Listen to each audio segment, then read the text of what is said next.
Hi everyone and welcome to this week's The Recovery. This week I'm joined by the amazing Michael J. Hi Michael, how you doing? Hi Tony, I'm doing all right actually. Nice to see you. Nice to invite me on the show. Well, the reason I invited you on the show is because I heard your story. I heard you share your story one time and I was blown away by it. And I just thought, wow, because the place that I heard it was within a 12-step fellowship, Yeah. I kind of thought we were very privileged to hear that story. And the reason I want you to do this is so that you blew me away. So I just know that you'll blow so many other people away. And there will be so many people that will get so much help from what you're about to share. What was life like for you growing up? I can remember when I was about 10 or 11, I grew up in the convent, in Dulwich. In Dulwich.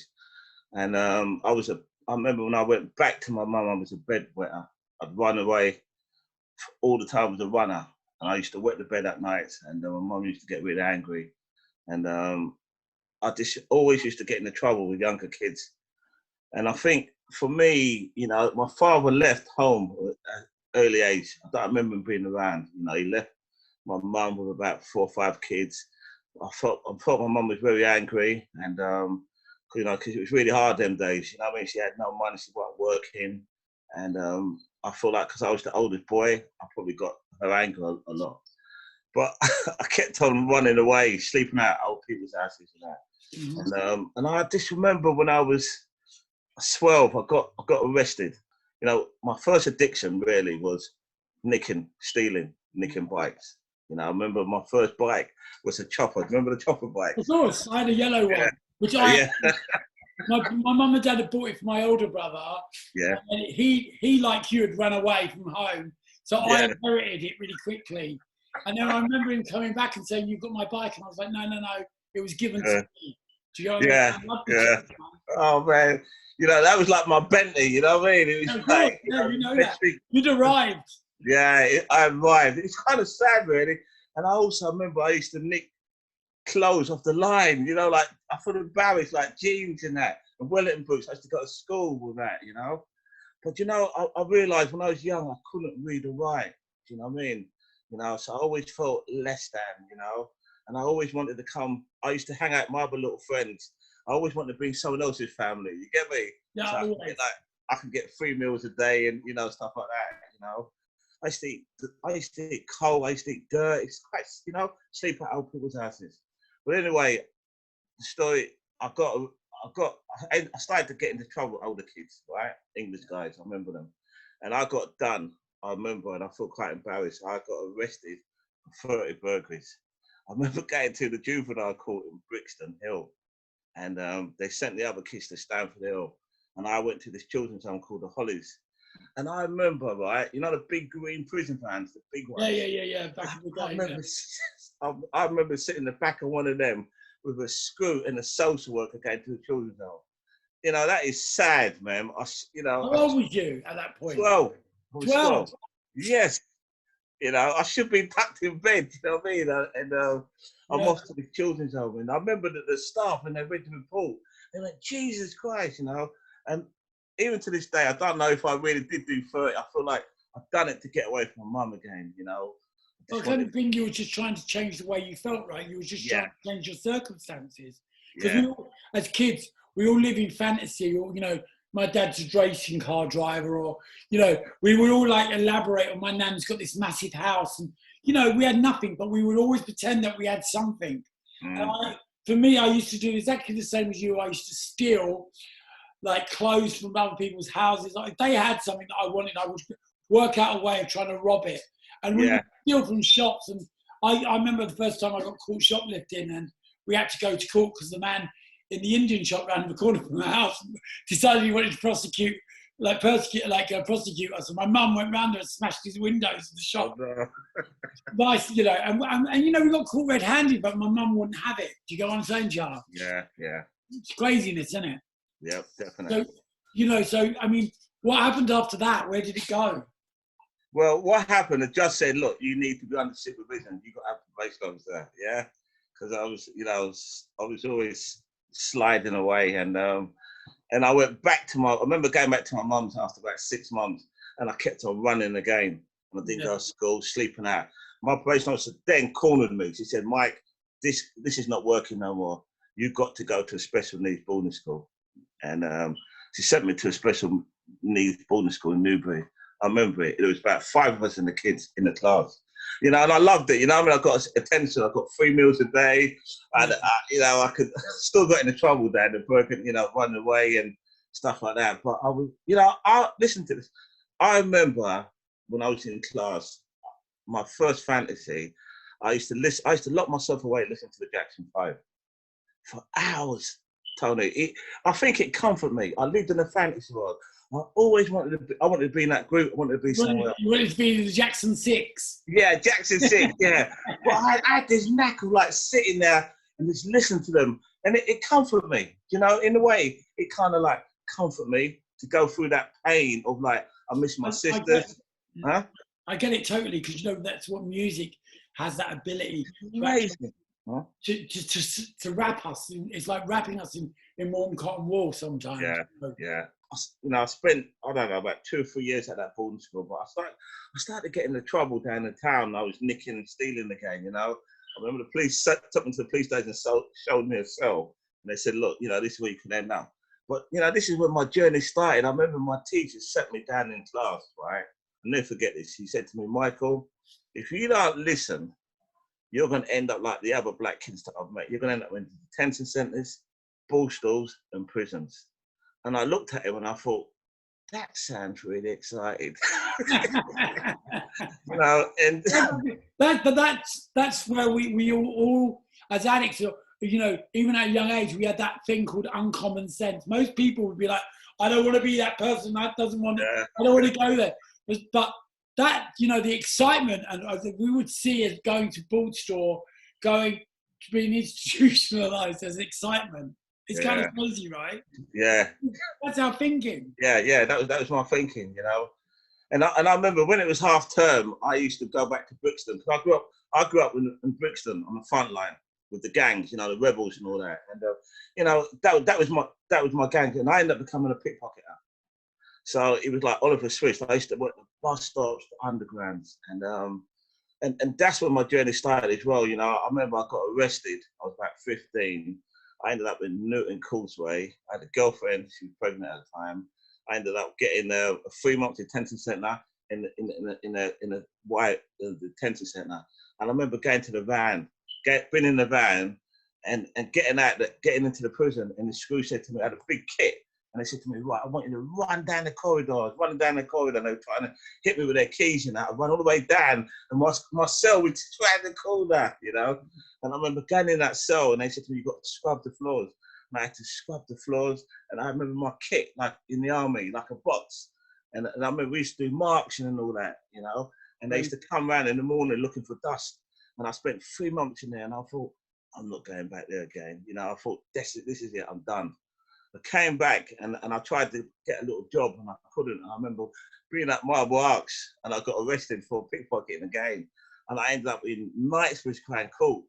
And I remember the judge, he said, my name's Judge Friend, but I'm no friend of yours. And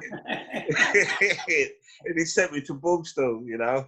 And I remember being a worm in scrubs. Do you think at that point in time you were actually getting, you know, the thieving and stuff, you know, you were getting high from it? Every time you did it, it became a high. And do you think you were getting comfortable with being institutionalized? Do you think it was okay? You don't mind it? Yeah, I think that was it. It was like, you know, I was going for the grades, you know. All my mates were in there. Do you know what I mean? I wanted to be a face, you know. Of course. And that's where it started. And I remember being a worm with scrubs. And I got come out after a year, and I got arrested again. I went back to Brixton. And while I was in the scrub, this kid said to me, Mike, you know, if you ever go to the Old Bailey, there's a van goes down on a turntable and it turns. And I thought, that sounds really exciting. And, you know, and when I came out, I got arrested for fraud, right? And I ended up in the Old Bailey. And I ended up, you know, I remember looking out the window to see how excited it was going down. You know, I ended up in this little teeny cell. it was like, oh man, Alcatraz, you know. I spent half my life in prison from the age of like 12 until the age of like 20-something years. And I remember coming out of prison and I saw that film Scarface. And I thought, that's the guy I want to be like, you know. And I just remember like, you know, snorting cocaine, I was drinking, and I started to hit the club scene, Stringfellows, Browns and all that, you know. As we all did, yeah. As we did. And I just remember like, I thought, I don't want to do this. I want to do something different, but I couldn't read or write. So I thought, you know, I was always good at driving and like security. I wanted to do something with myself. I ended up like driving for the those long stretch limousines. Yeah, good. I was the first guy to drive those in St John's Wood. There was 4 of them, and I used to drive all the like people to Ascot, Wimbledon, and stuff like that. Yeah, of course. And I used to do security with it. And I remember like, you know, I ended up working for the Saudi royal family, living in the Dorchester Hotel with XS and all that. You know, I was in there. And I remember this guy come to see me, and it was Misha Paris' dad. And we was in the lounge in the Dorchester Hotel, and he said, Mike, I've heard a lot about you. He said, I heard that you're really good at your job looking after people and all that. He said, you know, I'd like you to work for my daughter. I went, yeah. She said, she's going to be a really good singer, you know. And I went, yeah, that sounds really good. So they said, you got to get in contact with, you know, Island Records, give me your phone number and all that. And, you know, and that's where my journey really started, like working with them. For me, Misha's always been one of my friends. She's one like I've known her since she was a young girl. Yeah. And I love Misha. I absolutely love Misha. When you were describing that whole period of she's going to be a really big star, I remember having that conversation with so many different people at that point in time, thinking she's going to be a big star because she had such, you know, without turning into the Misha show, Misha had this essence about her, this thirstiness to actually want to be an achiever. And she's still the same today. I love Misha with all my heart. So it touches my heart that you used to work with her. Go on.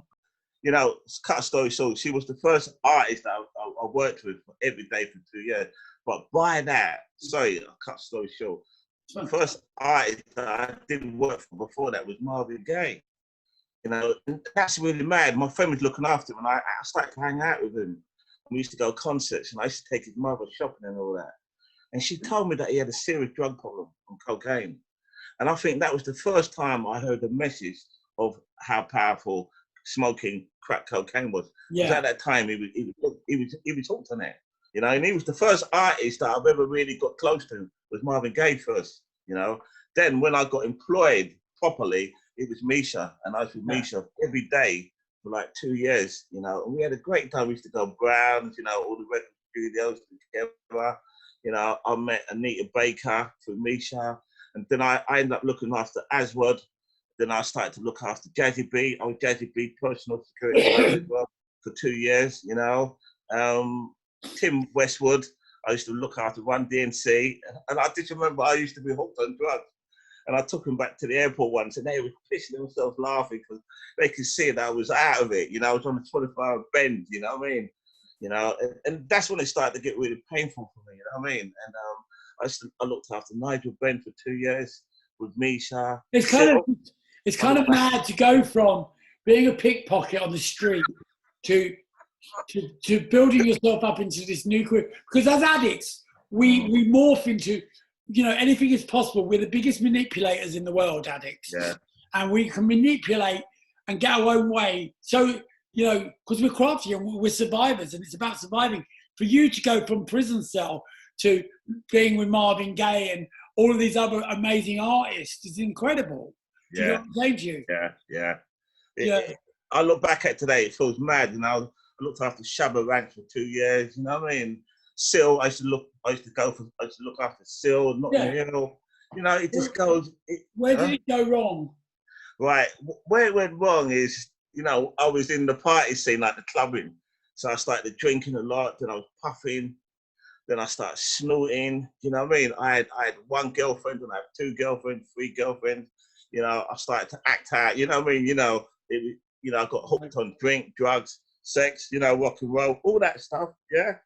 And, you know, it started to get really bad for me. I was like using for 25 hours a day.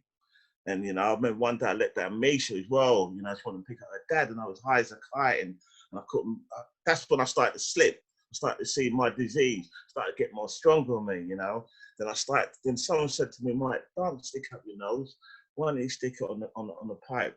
And that was called freebasing at them days. Yeah. You know, and as you know, once I had the hit of that pipe, I was gone. You know, I fell in love. You know, it's a different world. As soon as you know, that's it. We think we've cracked it when we're doing drugs, and someone comes along with this bright idea that can make something seem so distant, and suddenly you're so far into it so quickly.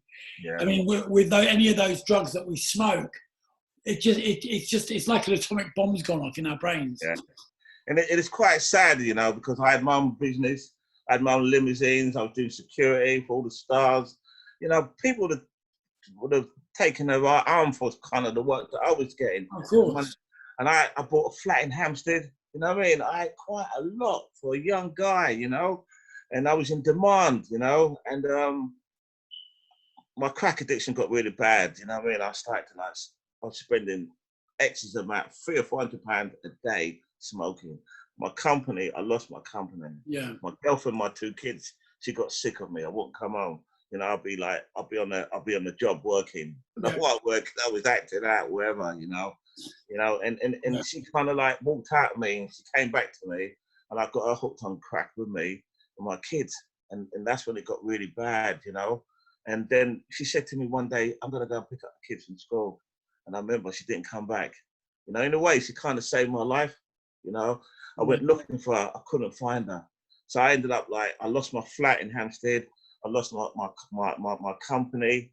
Then I started to I went into the flat I was living in. I started to sell the TV, video, the washing machine. I sold the sofas. And the second-hand bloke come around. He went, "Mike, I can't take no more. Please stop." You know. Craziness. But yeah.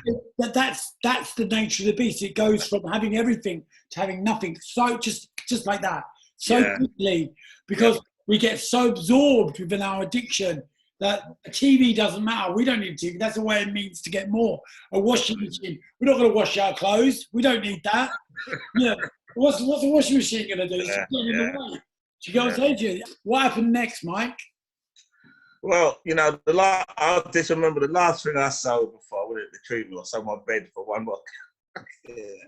I had a little black cat, you know what I mean? And, you know, and I ended up throwing up this detox. I think you know it. You know, it's not going no more. City World Time. Yeah, of course. Yeah, and I kind of said, "Look, please take me in." I was 12 stone, really skinny. You know what I mean? And you know, I'd lost everything, and I walked in there with black plastic bags, 12 stone, and I remember being in this detox for a couple of weeks, and I met some guy, a really nice guy called Phil. He used to look after me, you know, a young English guy, and I just remember my head. You know, they say the illness centers in the mind. You know, every night my head would say to me, "Mike, get out, get me some crack, get me some drugs." Yeah. And I thought, Jesus, what's going on? I felt like I was possessed, you know.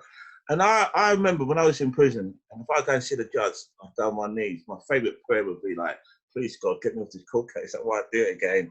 And I remember being in this detox saying, "Please God, keep me. Don't let me get out," you know.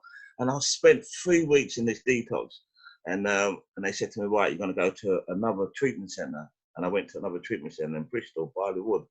I remember going in there, and I walked in there like Eddie Murphy, Trading Places. I had a big smile on my face, you know. I looked at the pictures on the wall. I thought, I nicked that. The cutlery, I nicked that, you know.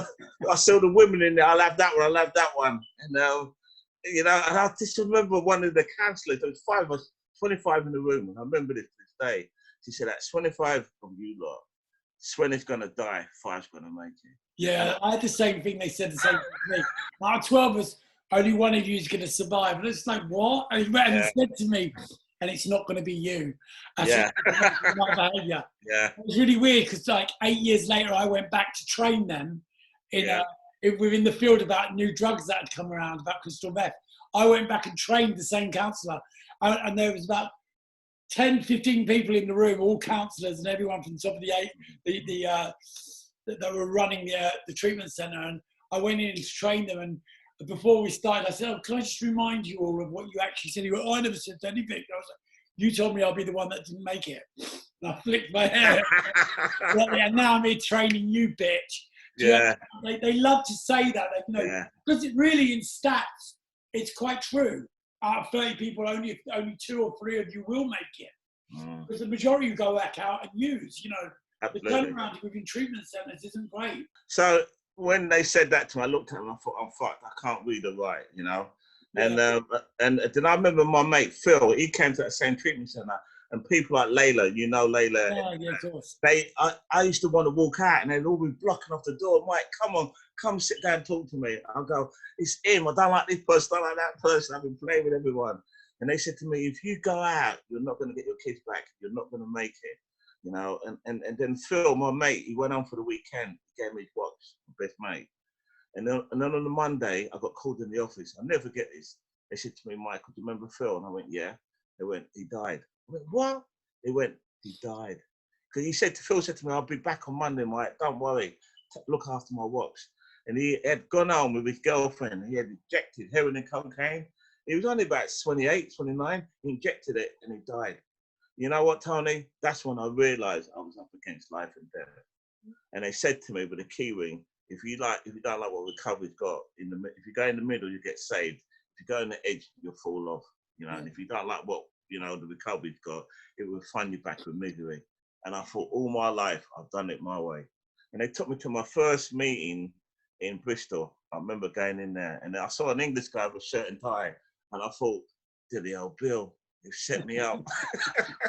I was paranoid, you know what I mean? And I came back to that treatment centre, and I remember my mate, Radcliffe, he said to me, Mike, get honest, because everything that came out of my mouth was a lie. I grew up on the streets of Brixton. I didn't trust no one, I was used to my gangs, you know what I mean? And I couldn't read or write. And I spent 4 months in that treatment centre, and they sent me to another treatment centre in Western-super-Mare. And I remember the counsellor, they took me right back to the age of 12. You know what happened to me at the age of 12? And I didn't tell no one. I was sexually abused by a psychiatrist. When I was a kid. Yeah. And the counsellor said to me, Michael, how could you give love? You never had it.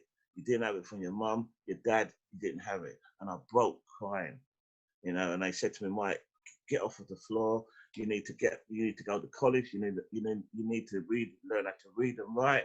I spent a year in the rehab in Western-super-Mare. I didn't want to come out. Do you know what I mean? I was like this kid. I went in there 32, but I was like 17, 18. I ain't grown up, right? Came out of treatment after a year. I ended up working, being a doorman on club doors down there. And I took up jiu-jitsu, martial arts. I was running. And they said to me, Mike, we'll learn to love you until you learn to love yourself. I started to do the meetings in Western-super-Mare. And I'm going to say this, I found myself in Western-super-Mare. I grew up as a man, I learned how to cook, learned how to look after myself, done the doors down there for about 4 or 5 years, become a top doorman. I loved it, I had fun. I came back to London and they said to me, right, go and get involved with service, H&I. For people that don't know what H&I is hospitals and institutions. Yeah. So within the fellowship, with the 12-step fellowship, it's about passing on that message. So a lot of people hear the message with inside institutions. Like if you're in prison, they do meetings in prison. So people from outside, like myself or like Michael and a lot of other people go in and they tell their stories like we're doing on this program. People identify, and that's how they get the message. So that's just clearing up the H&I thing. Carry on. Yeah. So I ended up going into Brixton Prison, higher down prison every week. I've done H&I in the prison for many years. I ended up getting a job, right? What I've done, done the British Chauffeurs Guild, the top security company. I ended up winning the top award, right? So I ended up getting a job working for the newspapers. So my job was to look after the editor of Daily Express. It's mad, you know what I mean? I used to go to Princess Diana's house, number 10. Then I ended up working for the editor of the Daily Star. Then I ended up working for the editor of Vogue, Alex Sherman, done all the top models.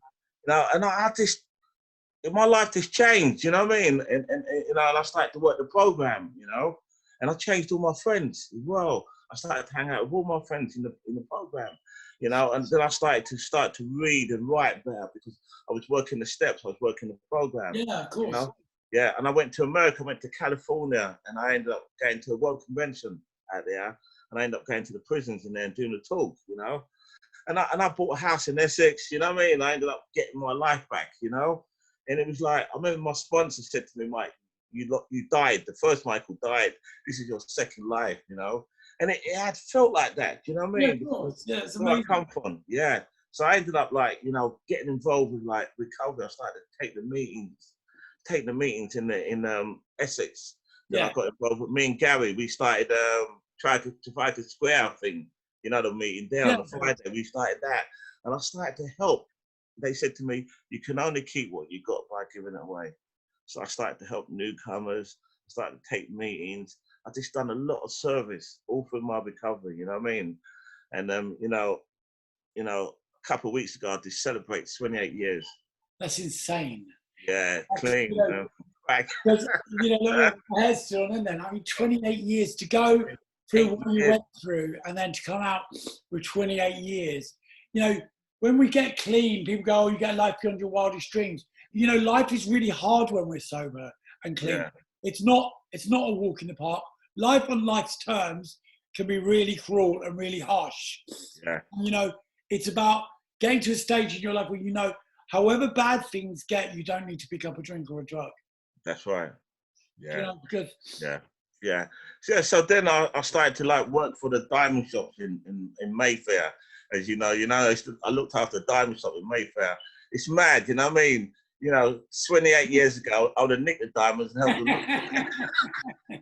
You know, people started to trust me, you know what I mean? And I remember the diamond shop that I used to look after, obviously Claridge's. Your mate Kate Moss used to come and bang down the door, "Mike, let me in." I used to let him in the morning. She used to look at all the jewelry and stuff like that, you know what I mean? And, you know, the life that I've been having, it's just been amazing, you know, being able to like change my thinking as well, you know. But this illness, it centers in the mind, you know, and I have to keep working on myself all the time, you know. Recovery's not easy, you know. 10 months ago, I had some bad news, you know. I got a phone call from my little sister screaming in the morning that my little brother got murdered, you know. Someone cut his throat, you know, my little brother, you know, while he was lying in bed, this 90-year-old kid went through the window, landed on top of him and killed him, you know. And when I heard that, I've never cried in meetings, you know. I ended up going to meetings. And how do you, when something that traumatic happens to you in recovery, you know, because in the, you know, in the real world, in normal life, you know, people that aren't addicts, the first thing they think is, "I need a drink, I need this to get through that." Yeah. You know, what was your thinking around that time? I'll be honest here, right? I had to jump on a plane and go and see his body. And I got on that plane, it was dark. You know, people going there on holiday. It was like the plane was dark. And when I went to the morgue, I was scared to see him. The woman kept on saying, "Do you want to go and see your brother?" And I said, "How is he today? Is he all right? I'll come back tomorrow." I was running, I was scared. But I'll tell you what it done to me, Tony, it traumatized me. Because it was like my head was spinning. I kept on seeing this kid on top of my brother. You know, I think I would have taken him out myself, but you know, it was like a film. It was like all I could see was that and him on it and off, him on it and off. And I went to the meetings out there in the Caribbean. Yeah. I had to keep breaking down, crying. You know, my head was spinning. It was the most traumatic thing I've ever had to do in my life, you know. And when I saw him in the morgue lying there, it broke me. I cried and I cried. And I could have never done it without the fellowship. This is what I'm saying. You know, people held me, they fucking phoned me up, my family, you know, the love I got from other people, it was unbelievable. It's unconditional love. It's, you know, because, you know, we are, a lot of us, when we work a program and we work on ourselves and we work through the trauma of our own pasts, it's that therapeutic value of one addict helping another, but it's also, no one knows trauma unless they've had trauma. And that's why we can help you and carry you and support you because of the trauma stuff and the work that we do on ourselves. And that allows us to give that gift to you. Yeah. And I also started the meetings in the Caribbean as well. I went to Grenada, you know. It's mad, you know what I mean? It was like, what have I done? It's kind of saved my life, you know, because I started to do 2 meetings a day. I knew my ass was in trouble, you know. I wanted to hurt someone, you know. And I got smart feet. I've done 2 meetings a day, you know. And then I managed, when they was cremating my brother, I remember the 3 blokes and picking up, I had to pick up the coffin. Because there weren't 4 blokes, there was 3. So I made the 4th one. And I'll never forget till the day I die, I had to pick up my brother's coffin. Yeah. And these hands had to push him. You know what I'm talking? Yeah. Man, that was so painful, you know? I mean, you know, the strength that takes, and the strength that, you know, if that had been 20 years, 28 years beforehand, you would have run from that. You would never have been accepted. You would never have even gone there. Yeah. You would have just run from it. Do you know what I mean? Because absolutely. You know, I used to always use excuses as, I don't do funerals. I never went to my own grandmother's funeral or my grandfather's funeral, because I used to make up such elaborate lies, because I just didn't want to go, because I didn't want people judging me for being who I was, because I didn't like who I was anymore. Yeah. You know what I mean? So I was never ever in the moment, and just the fact that you could go there, be of service to your family and to your brother, and give him the respect that he deserved is incredible.